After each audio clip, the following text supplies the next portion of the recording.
Le journal sur Al24 News, mesdames, messieurs, bonjour. Voici les titres de l'édition. Après le carnage de Jenin qui a fait 10 martyrs, Gaza passe une nuit sous les feux de bombardement de l'occupant sioniste.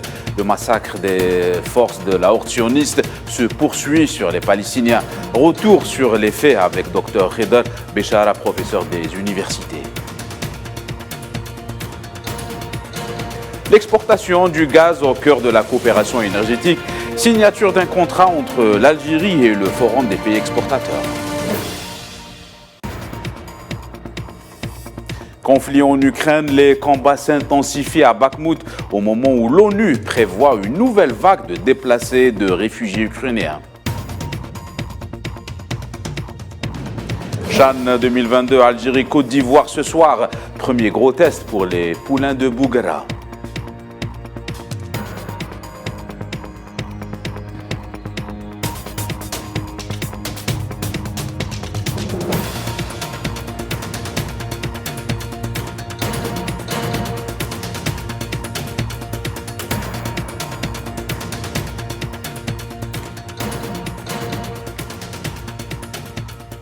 Bonjour à tous, voilà pour les titres. Une situation alarmante dans les territoires occupés en Palestine. Selon des sources locales palestiniennes, les forces d'occupation ont lancé très tôt ce matin une série de frappes aériennes sur la bande de Gaza, assiégée après le massacre sanglant dans le camp des réfugiés de Jenin, au nord de la Cisjordanie occupée.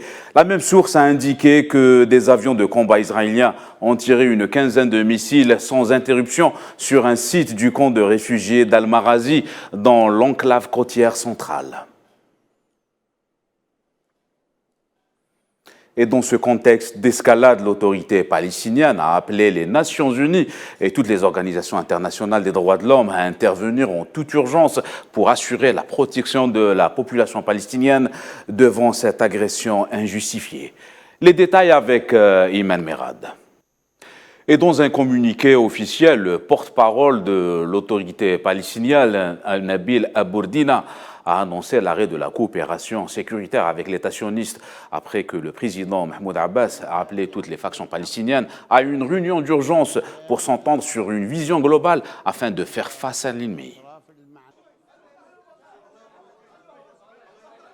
C'est donc une situation en pleine escalade et on en parle dans notre journal avec Dr Béchara Kheder, professeur d'université et auteur de plusieurs ouvrages dans l'Europe et le monde arabe. Bonjour professeur. Bonjour. Bonjour, merci d'être avec nous. Alors professeur, après le camp de Jenin, c'est maintenant la bande de Gaza qui est ciblée. Selon vous, jusqu'où peut aller la machine de guerre sioniste ? Et elle ne va pas s'arrêter de sitôt. C'est la poursuite des politiques israéliennes depuis 1967. Je vous rappelle que la colonisation a commencé avec la gauche israélienne et s'est poursuivie avec le soi-disant centre droit de l'année dernière. Et aujourd'hui, la même politique est menée de la manière la plus éclatante, la plus tragique. Oui, docteur Kheder. Avec ce qui change aujourd'hui, c'est que le discours raciste, suprémaciste en Israël s'étale au grand jour, sans pudeur et sans crainte. Les partisans des partis racistes d'Israël, Ben Gvir et Smotrich, par exemple, ce tandem prône l'expulsion des Palestiniens de Cisjordanie, considère les Palestiniens d'Israël comme une cinquième colonne, promeut la souveraineté juive sur les Palestine occupés et tente de reconstruire le temple sur l'esplanade des mosquées.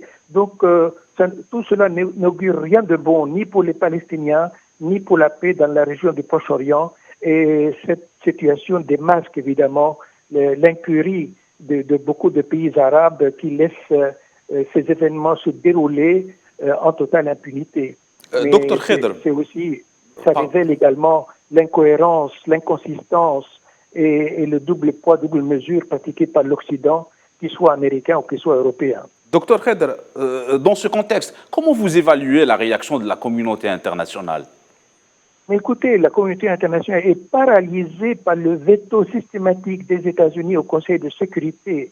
Je vous rappelle que depuis 1980, les États-Unis ont utilisé leur veto pour protéger Israël et le sanctuariser 42 fois, ce qui veut dire, ce qui signifie la paralysie de la communauté internationale qui est incapable de faire quoi que ce soit pour amener Israël devant la Cour internationale de justice de La Haye.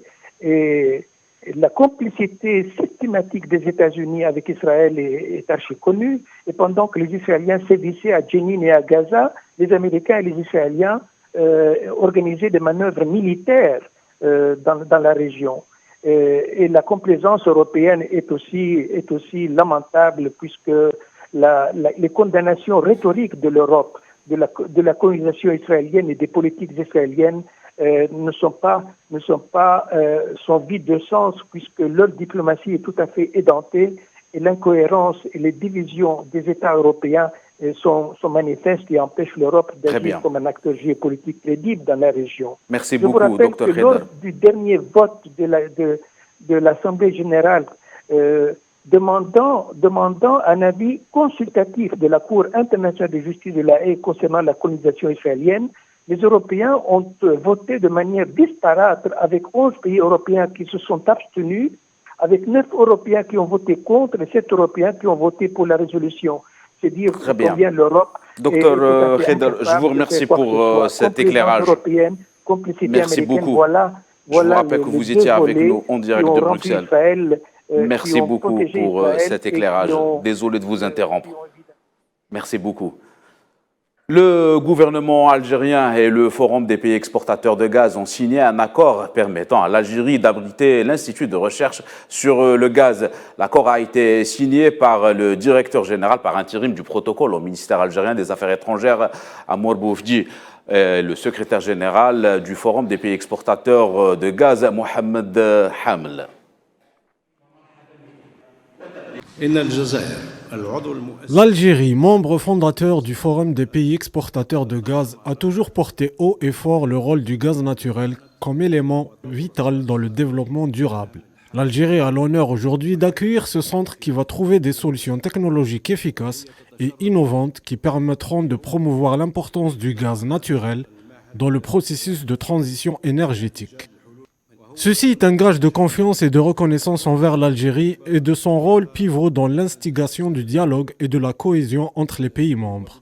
C'est aussi une reconnaissance des efforts consentis pour renforcer ce forum en tant qu'organisation active sur la scène internationale. Il est probable que le gaz devienne plus important dans le futur. La demande mondiale va croître de 36% à l'horizon 2050. Sa part va augmenter au niveau du mix énergétique mondial, passant de 23% aujourd'hui à 26% en 2050.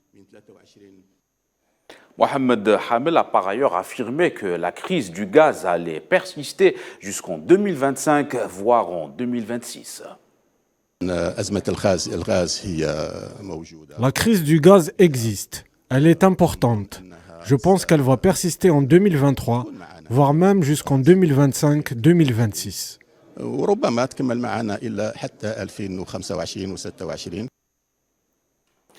En présence du Premier ministre algérien Ayman Ben Abdelrahman, la journée internationale des douanes a été célébrée au CIC en compagnie des membres du gouvernement, de cadres du secteur des douanes, ainsi que les cadres supérieurs de l'État. Une cérémonie avec pour thème la prise en charge de la nouvelle génération, la promotion de la culture d'échange des connaissances et de la consolidation de la fierté de la profession douanière.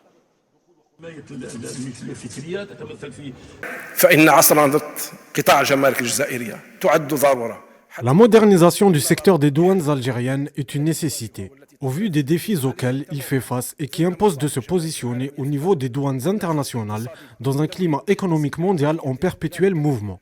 À cet effet, nos efforts se sont concentrés sur la numérisation du corps et sa dotation d'un nouveau système informatique global qui participera efficacement à la facilitation du travail douanier, notamment en raccourcissant les délais et les coûts et la sécurisation des données concernant le commerce extérieur pour plus de transparence et d'efficacité pour lutter contre la corruption.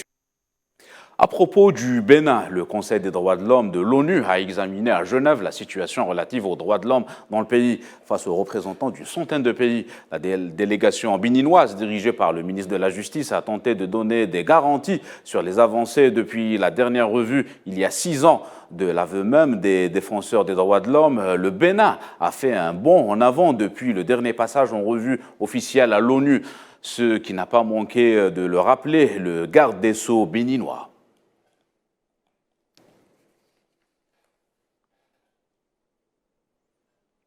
Nous vous le disions en titre, les combats s'intensifient à Bakhmout, à Donetsk, dans l'est de l'Ukraine, avec des tirs d'artillerie lourde et d'obus à fragmentation grande dans les rues. Point chaud de la bataille entre les forces armées ukrainiennes et les troupes russes dans l'est du pays. Des destructions dans l'est de la ville ont été déplorées, faisant de Bakhmout l'épicentre des affrontements entre les deux parties.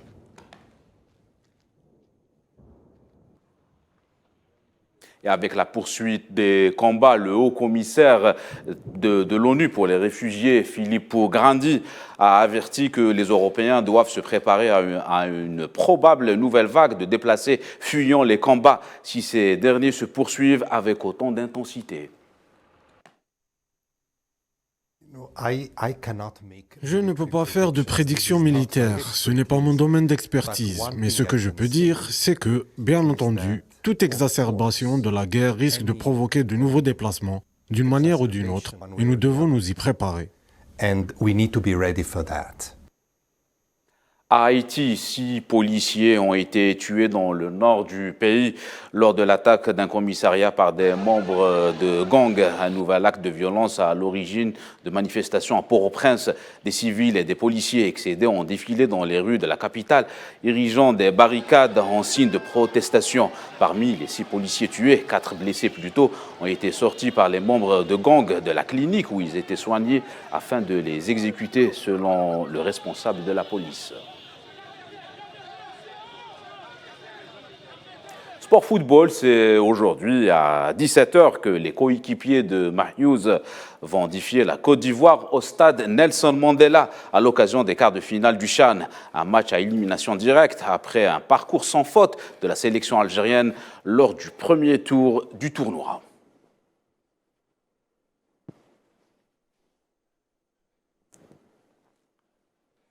Voilà, c'est la fin de cette édition. L'actualité continue sur Al 24 News. Excellent après-midi à tous.